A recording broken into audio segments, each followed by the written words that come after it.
From seeing a figure standing in the shadows and a teenage hooded figure to a dead returning lover, these Home Alone stories will scare you to your bones. On the other hand, it's nice to be able to chill at home until something terrible interrupts your peace. Brace yourselves as we bring you some amazing and scary stories, and you'll wish you didn't stay alone ever again in disturbing Home Alone stories. Story 1. The Shadow Person. One stormy night, a girl who goes by the name Pearl was home alone. However, outside the wind was roaring and it was raining severely.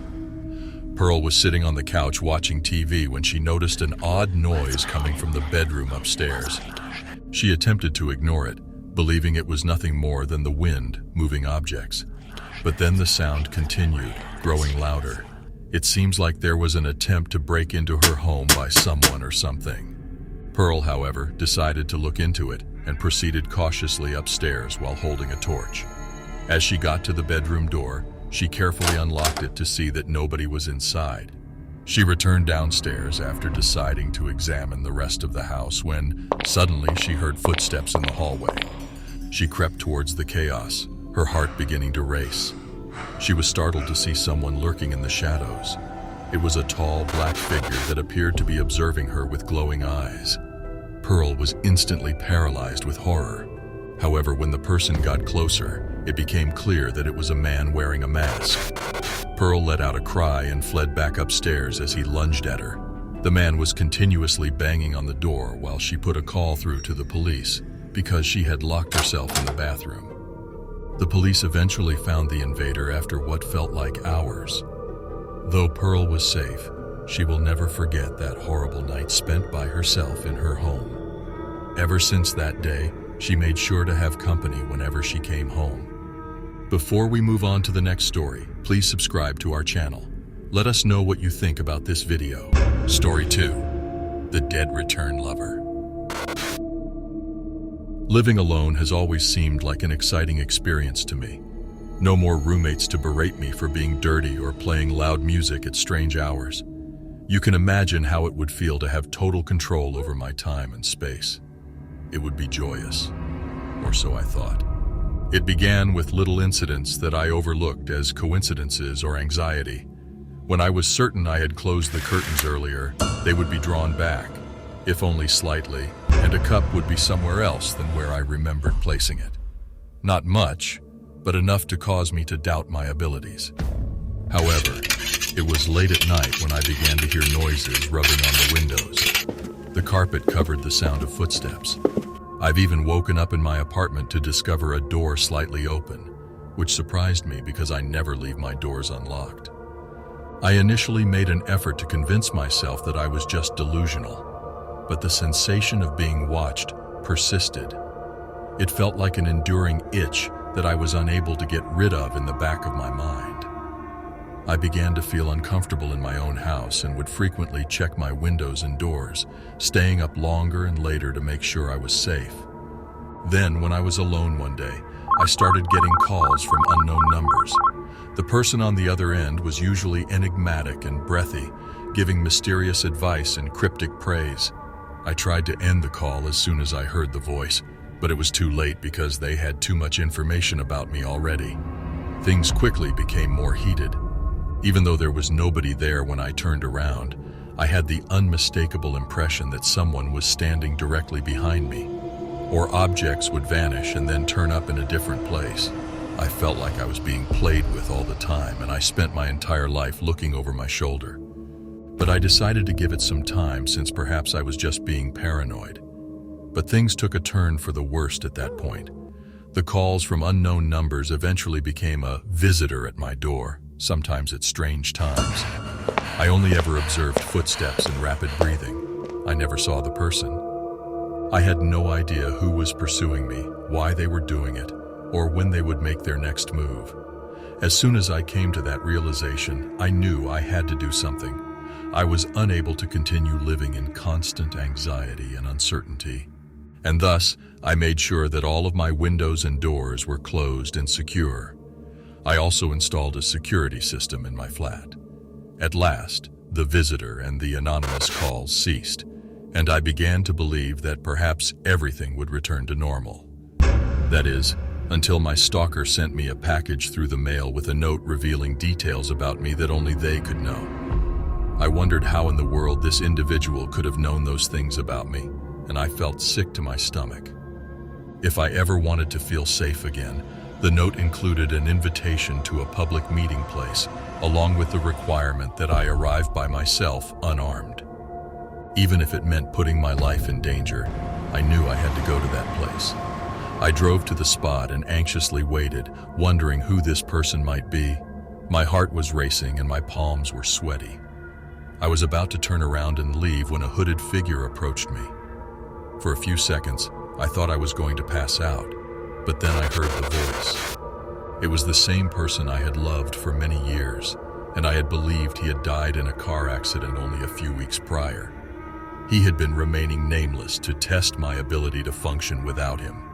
At the same moment, I was relieved and furious, but mostly relieved.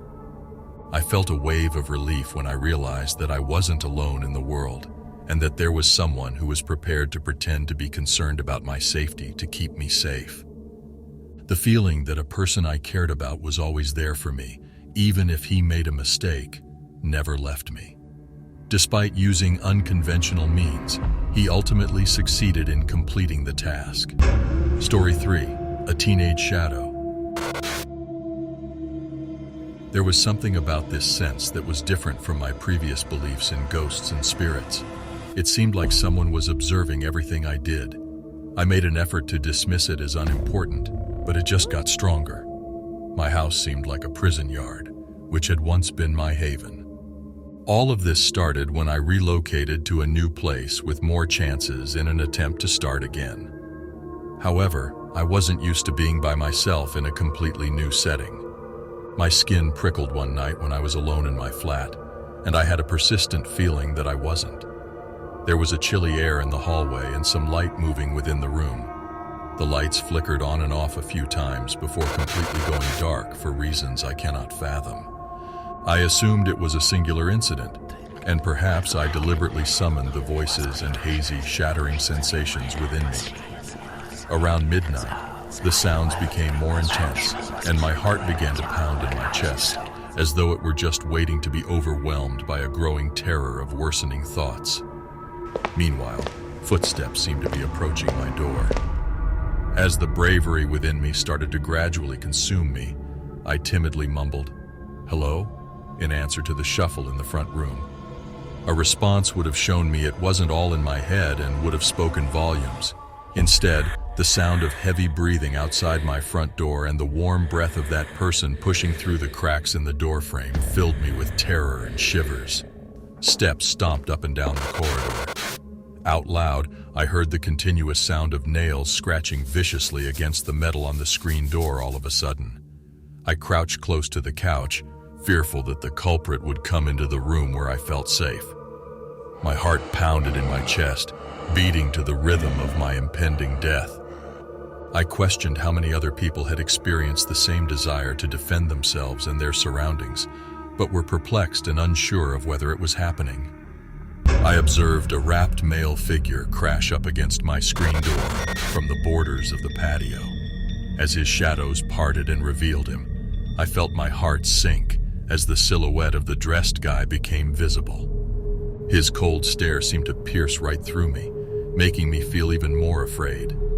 That's when it dawned on me that I had to move quickly to survive this. I got up from the couch and headed for the door, forcing my fear aside. I clamped one palm down on the doorknob, preparing myself for what was going to happen. I took a big breath and threw open the door. I was shocked to see that it was a hooded figure who appeared to be no older than 16 instead of a man who was completely covered. Despite this, I was relieved to see his innocent expression. I saw that the modest smile on his face as he approached me was his way of pleading for assistance.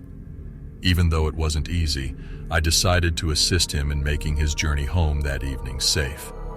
I didn't find out about some of the faces concealed behind the shrouded entrances strolling among us with questionable intentions until the next day, after chatting with the neighbors. I concluded that occasionally we can interpret even seemingly insignificant things as ominous due to our anxieties and fears. But in the end, I was forced to open the door by my intuition. The screen door squeaked one more time as I sat silently by myself on my couch, telling me that this stuff would not be forgotten anytime soon. That prolonged sensation of being watched was something I couldn't get rid of. I took action to keep myself safe and reassured, but I didn't ignore my weaknesses. However, I didn't realize the repercussions of allowing our worries to rule us without having a complete grasp of the circumstances until that night, when my concerns materialized. I discovered that our innate desire to experience the present moment frequently triumphs over our fears. Adversity can appear insurmountable, but by relying on our inner strength and gut instinct, we can navigate those mental traps and overcome them. I had let this fear control me for the time being, but I decided to let it go, moving forward. Now, how do you kill the boredom of staying alone? Let us know in the comment section below. And also, you can share your experiences in your home alone stories. How scary can it be when you discover that a day when you were supposed to have the best time of your life with your partner turned out to be full of horror? Check out our previous video, Scary True Valentine's Day Horror Stories.